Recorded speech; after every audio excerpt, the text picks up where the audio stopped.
آپ دیکھ رہے ہیں پال نیوز اور کے پروگرام چلتے چلتے میں ابھی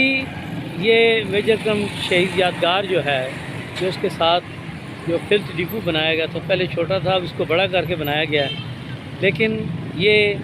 میونسپل کمیٹی جو ہے یہ ان کو دیکھیں کہ انہوں نے آگ لگائی ہوئی ہے اور اس کا دھواں جو ہے وہ بھی آپ دیکھ رہے ہیں کہ وہ کہاں تک جو ہے پھیلا ہوا ہے، یہ آپ کو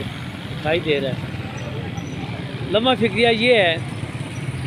کہ محکمہ ماحولیات والے کہاں سوئے رہتے ہیں کہ انہیں یہ دکھائی نہیں دیتا کہ یہ جو دھواں ہے اس سے